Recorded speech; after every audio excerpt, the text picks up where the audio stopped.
Welcome back. It is score predictions time back here at Fickle Sports. A quarter of the season gone so far. It's game week 10. Depending on what club you support, it's either been a joyful quarter of the season or a horrible quarter, especially for me as an Arsenal fan. But most importantly, Alex, where are we on the score predictions table? So Gary and I, last week we both got 5 points each, and what that means for the month of November is Gary is currently ahead by 2 points with 11 points, and I currently have 9. We just want to give a quick shout out to everyone who took part in our survey, as well as all our new subscribers, as well as all our old subscribers. We appreciate every single one of you, and we appreciate every single comment, like and sub. Let's go through your scores quickly, which are up on the table now. And a very big well done to Kato Macro, who for this game week tops the leaderboard with a total of 8 points. Congratulations to you, very well played. And I need to hold my hands up. I have to admit something. So as you can see, this week is the payoff week. I lost last month, therefore I had to do a payoff. And what Gary decided was my payoff was I had to eat half a chili for every single prediction that we did. Now, full disclosure, it didn't go that well. I got through half a chili and I could not do any more. These things were so bloody spicy. This is how it went down for the first chili. It is payoff time, Alex. Start eating those chilies now. You want red or green? I want red.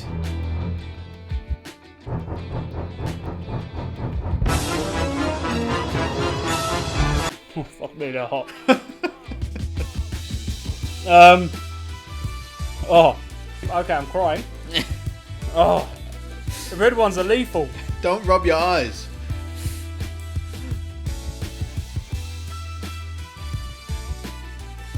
Are you okay? Gary. Yeah, you're dying. You're dying, basically. Are you dead? You sound dead. Are you okay? Oh, no, that's well hot. Woo! Wait, I need milk. Oh, I'll be back. Camera's falling. I'll be back. Wow, okay. Oh, I didn't think that was going to happen. Well, I mean, I could guess that was going to happen. I didn't think it would be that quick. Yes, as you can see, it was an absolute calamity. So, wooden spoon out for Alex. He can't complete his payoff, but I feel like he suffered quite enough in that video. So. I do. I apologise to everyone. It was so fucking spicy. And if I look distracted in the video, that's why. So please come with your comments. Suggest a proper payoff for Alex to do, because he looks like he's going to lose again. Look, Jesus Christ. Yeah, no bloody chilies. So first game of the game week is a return to Friday night football, and it is Crystal Palace versus Newcastle United, and it's taking place at Selhurst Park at 8 p.m. Now, Crystal Palace, in their last game, they played Burnley, and unfortunately for them, there's two things that happened which really didn't help them.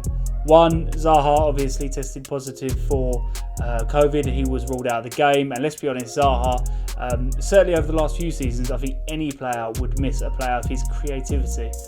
And secondly, they come up against the Burnley side that we're used to seeing over the past few seasons. They managed to get an early goal through what was, I think, a calamitous. Yeah. You know what? I can forgive the player who it was deflected off of when the ball went to Wood, but it was that initial header. That was a terrible defensive header. He really should have made that more of a clearance rather than just, it was almost a pass inwards. Yeah, when that happens, and it doesn't result in the goal, you're like, whew, we really got away with that one. But when you see that happen and they score, you're just like, wow. Yeah, he would. Ourselves to blame. He probably would have got a bollocking off of a few of the players. And I think from there, Burnley, they managed to fire that mojo of scraping out 1-0 wins. Palace did create chances. Nick Pope was on top form, but they weren't able to create enough to get that goal. So unfortunately for them, it was a 1-0 loss for them in the last game week. But they move on to a team where they'll be hoping that they can do better against. Yeah, Newcastle, to be fair, I'm not going to really criticise Newcastle because Chelsea were that bit dominant against them. I think Steve Bruce said it perfectly right. In the first half, they played poorly and they were just far too deep in their own half, and they gave Chelsea too much respect. So they really couldn't get out. They had a better performance in the second half, but they really lacked. they created some good moments, but it wasn't ever consistent enough to properly get something out of a game where, you know, they conceded the first goal quite early on, and it was an uphill battle from then on. And especially against a team like Chelsea, you know for a fact that if you give them these chances, they are going to take them. They do have the quality there. Score prediction. Yes. Obviously, there's no news yet as to whether Zaha's going to be available and over his negative test. I do think that's a big one, but I'm going for 1-0 Palace. Oh, I'm going to... Wow. If Zaha's fit, I'm going 2-1 Crystal Palace. And, yeah. What do you mean if? You have one score prediction. Pick a result. 2-1 Crystal Palace. I'm going for it. Next up is Brighton versus Liverpool. It's happening 12:30 on Saturday. Now, Brighton.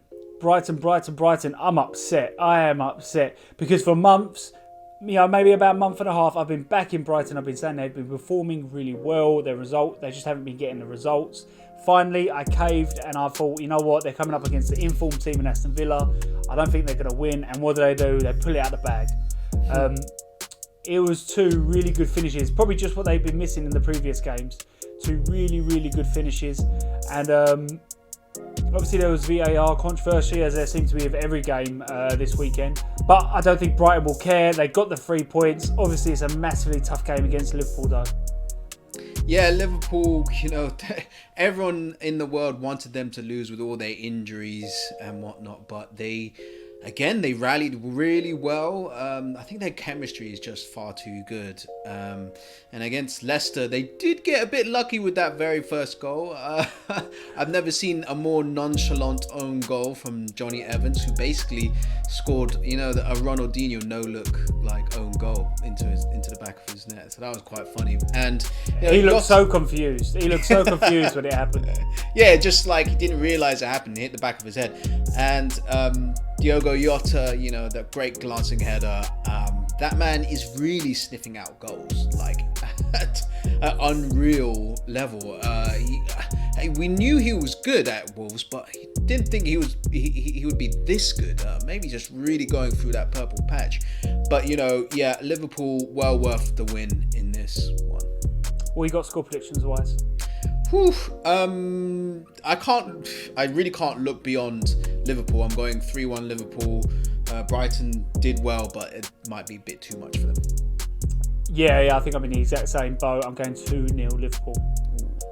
Man City Burnley, 3 p.m. on Saturday at the Etihad Stadium.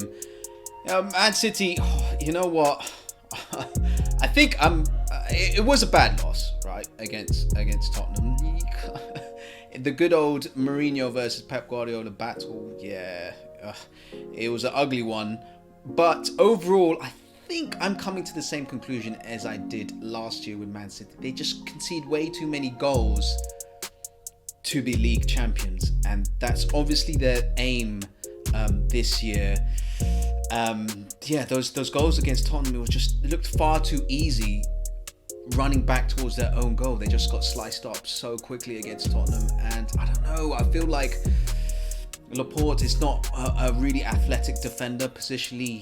He's okay, but you know, he got found out quite a bit. And their most athletic defender is Kyle Walker out of that back four. So he had a bit of a sloppy. He had a bit of a sloppy game as well. I think City fans are getting a little bit impatient, because the thing is, if it happens once or twice throughout a season, it's fine. But it seems teams have the same tactic against them, and it works more often than they would like it to. Yeah, sit deep. Their front three, they really want to motor ahead and have space, but they just really don't have that type of space in behind. Yeah, for Burnley, we just touched on them a second ago with their performance against Crystal Palace, and they got given. I think they've been waiting for that chance. You know, it was, as we said, it was terrible defending by Palace, but Wood found himself in a really, really good position. And it was a good finish by Wood. I think as well, off the back of that, because obviously Palace then come out of their shell to try and get the equaliser. I think Burnley created quite a few good chances, which I think they'd be really happy with. They almost scored a second goal. Which is an absolute rarity for Burnley. But they got the clean sheet and the win. That's all that matters, I think, for them. I do think it was a return to the Burnley we're used to. I think Pope played really well. He made some really good saves. And as we just said, they created a few more chances. Certainly they have the last few games, and I think they'll be really happy with the overall performance against Palace. Now, score predictions. Now, we just said Man City struggle against I know the ideal do I counter-attack. Well, not counter-attack, counter tactics against Man City.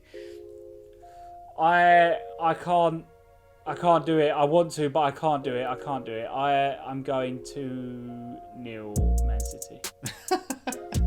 I'm going for a struggle of a 1-0 win for Man City.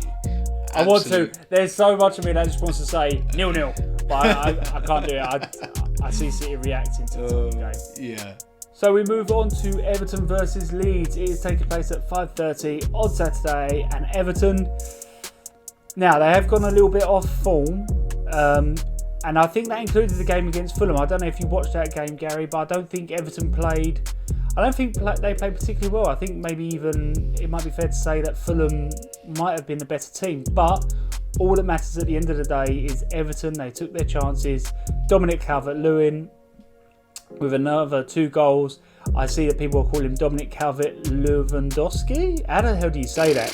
It looks good on when it's written down. No, but it's not good. Let's get this out of the... Just call him by his actual name. Let him become a legend in his own right. Okay, that's a bold statement by you there. But no, another 2 goals for him. I think they'll be hoping that they can improve performance-wise. But as I said, with 3 points in the bag, I don't think they're going to worry too much. No, I think their goals were well orchestrated as well. They were just casually crossing it in from left-hand side and pop. Well, 2 assists for Digne, of course. Yeah, it was quite impressive nonetheless. Leeds, they were 100% think that's 2 points dropped against Arsenal. Arsenal went down to 10 men, and Rodrigo came on and he was very dangerous, cutting in on his left and cracking the bar. And Bamford really should have finished that chance. He headed it against the post. Leeds didn't look particularly convincing going forward, even though they did have quite a few chances. I think the Arsenal defence is just a bit, slightly suspect. But I would be a bit concerned for Leeds, because when they were asked to force the issue in the second half, they were giving the ball away, and they almost let Arsenal take all 3 points. With Saka was through on goal right towards the end, and he just fluffed his lines. But Leeds really should have just taken the lead in the first half, and I don't think Arsenal would have had much to say to come back to it. But they'll be disappointed. So predictions, Gary. What do you have for this one? I'm going Everton 2-1 here, because I think Everton are a bit more potent going forward, and what I saw from Leeds is just they're struggling to score. Do you know what? I'm going 2-1 Leeds. I think they create chances, and I think you're right. And you know what it is? We said this time and time again, but with Bamford, it seems he's either blowing really hot or really cold. And I think he's due a hot spell. Next up, West Bromwich Albion versus Sheffield United, Saturday 8 p.m. Now, West Brom, I feel really bad, because I feel like they worked really hard against United, and I felt like they should have come away potentially with a point there against United. They really stopped United's attacks. They stopped the majority of them, and they almost, except for a great, a world-class save from De Gea from Townsend using his feet, that was like the equalizer potentially. And there was almost a worldie from Robinson as well, who cracked the bar there. Yeah. And I thought they could have easily stifled Man United, who unfortunately they got their first home win of the season for West Brom. But this is the Premier League level. It's cruel if you don't take your chances. Yeah, I don't think anyone knows better than that, though, than Sheffield United. They lost 1-0 against West Ham in their last game. It's a game in which I don't think they played particularly well. It was just one of those games. It's a bit bitter. You just needed a bit of magic to break it. West Ham came up with Haller. It was a brilliant finish by Haller. And I think the thing that would probably concern Sheffield United most, other than the fact they're 4 losses on the bounce, but it's the fact that key to them finishing so high last season was that defence, but they look really, really leaky at the moment. Yeah, it seems like Chris Wilder really can't get them out of the rut right now. But score prediction wise, what are you going for? I am going for 1-1. 1-1. I'm going 2-2. I actually think there'll be a bit of a goal fiesta here randomly. So we move on to the first game on Sunday, which is at 2 p.m. and it is Southampton versus Manchester United at the St Mary's Stadium. Now, Southampton, they got that 1-1 draw against Wolves, and I have to say, you know what? I was going to say there, it seems like Walcott is really enjoying his time at Southampton, and I was going to talk obviously about his goal and all that, but you know what I just had a flashback to? Do you remember that? It was a great through ball and that chance he had where he was on the right side of the... Oh yeah, he's usually very good at that finish, watching him do that for Arsenal, but yeah, he fluffed it completely. It just entered my mind there, but he seems to be really enjoying his time at Southampton, and Southampton, who I thought would struggle without Ings, is still a very good result, a draw against Wolves. Wolves are a tough team to try and get a result against, but I think they played well against Wolves, and I think it was also a game where both goalkeepers were trying their best to be man of the match. There were some fantastic saves in that game. Yeah, McCartney, that save with his shoulder, the double save, that was a great save. It really was. But I think I'll be happy with their performance, and I think they'll be a little bit confident coming into this Manchester United game. Yeah, definitely. Man United, I guess just what the doctor ordered. They were desperate for that home win finally against West Bromwich Albion. I don't think they cared how they got it really.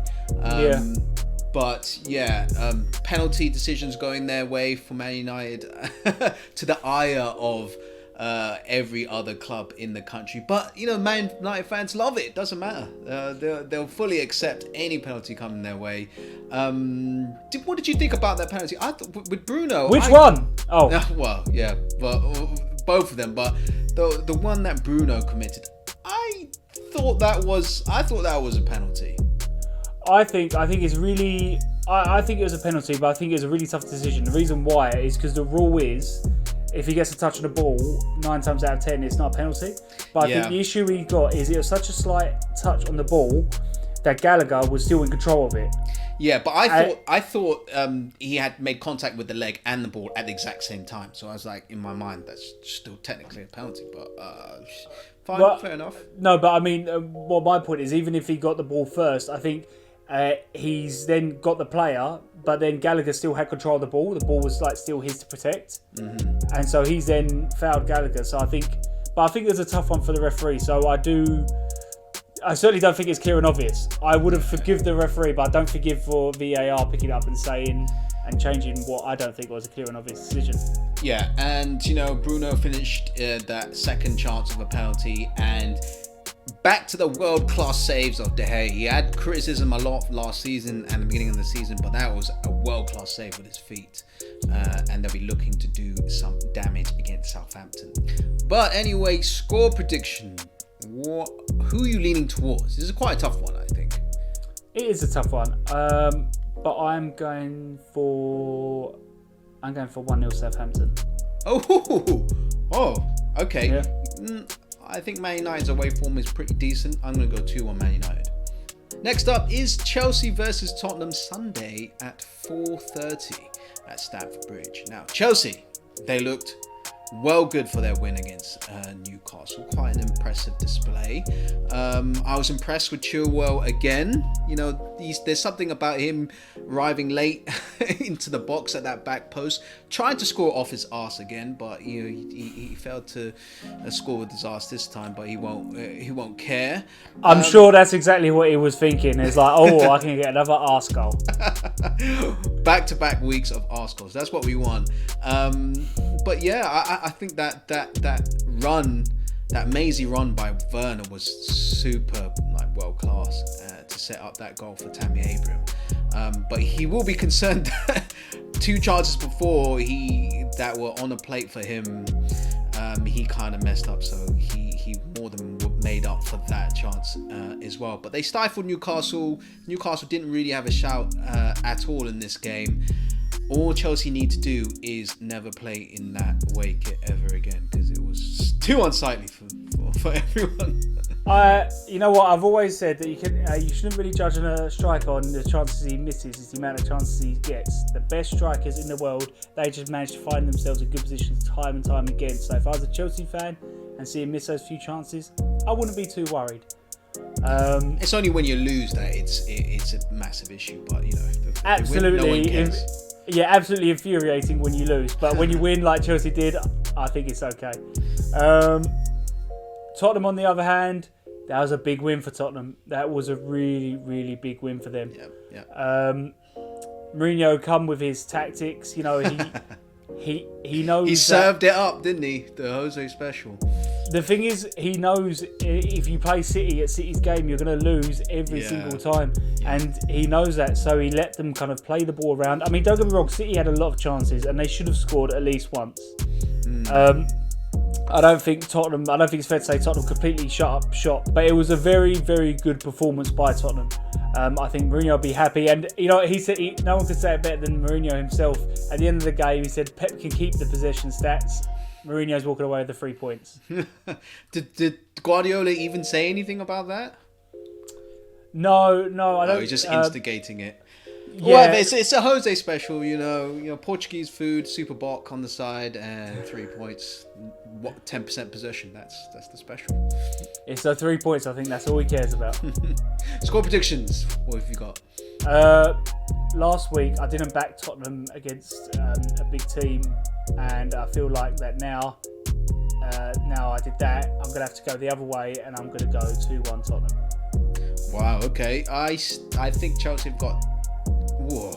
I think Chelsea have got enough for you. I think I'm going to go 2-1 Chelsea.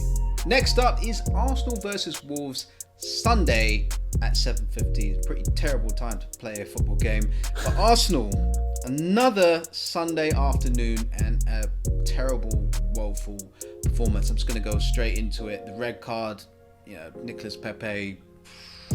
No excuses really. He can't do that. He got suckered into it, Alioski was, we know the game, you give a few late digs, see what they're about, be a proper nuisance, right? And he obviously, play acted with the little, what if you can call it a headbutt, but you can't. Which any player would. The thing is, that's what any player would do, wouldn't they? Yeah.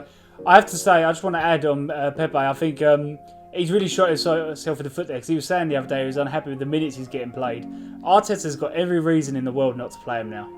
Yeah, but at the same time, this is the conundrum. Every Arsenal fan really wanted Nicolas Pepe to go on and run a few games, see what he's made of, and really wanted him to do well. Because, you know what?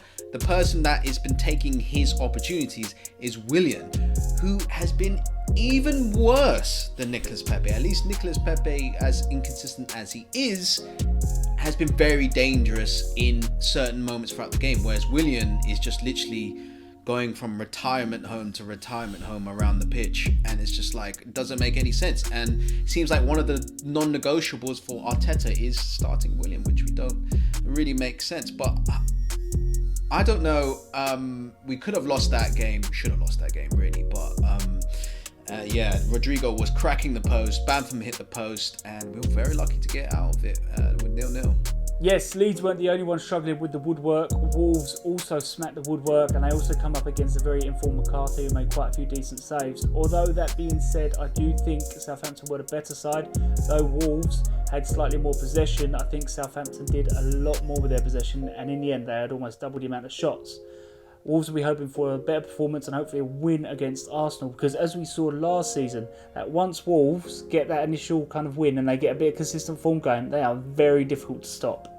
Now that kind of leads nicely into score predictions. What have you got for this one? I think this is a difficult one as well. I want to say I'm going to put my money where my mouth is, but I think both sides are capable. You know what? I'm going 0-0. Oh. I mean, that's not that outrageous. I feel like both these teams have a 1-goal limit to them. I feel both of them, their priority is not to concede. So you know what, 0-0.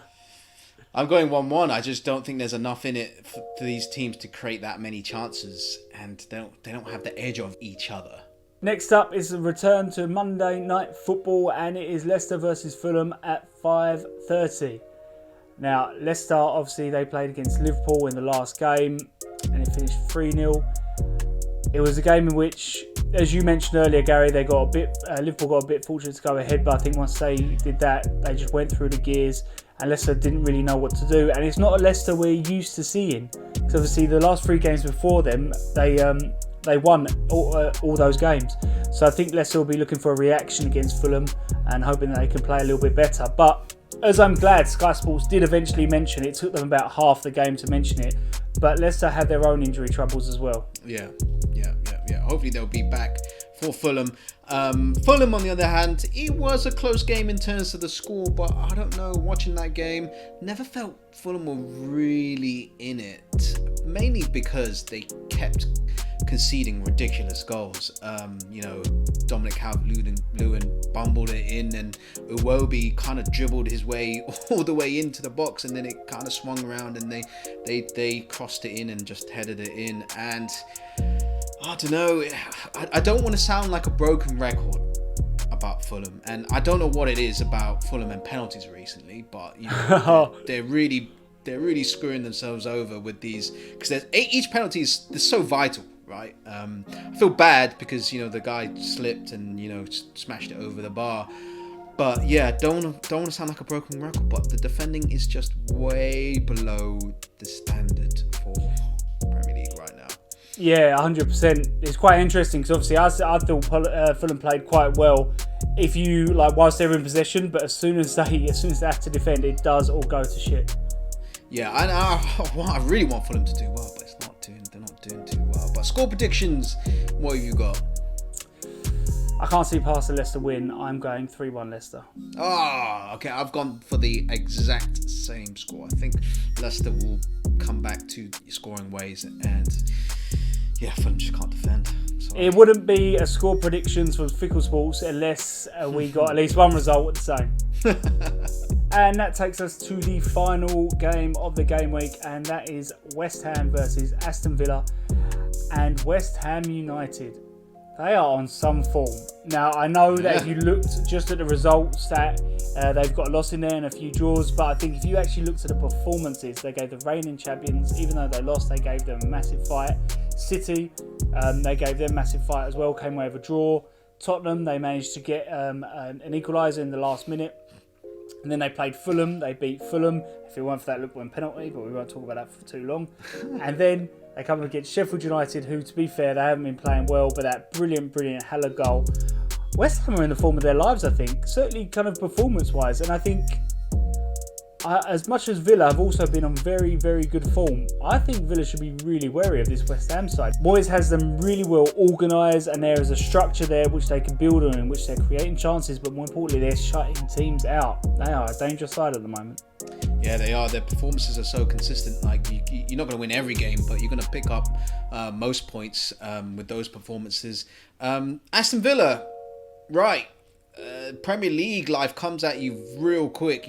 Such an impressive performance against Arsenal, and then you drop this goose egg right here against Brighton. There's no reason why the whole defence in the team was so far up, and they really got caught out against Danny Welbeck, who's rolling back the years and showed his athleticism.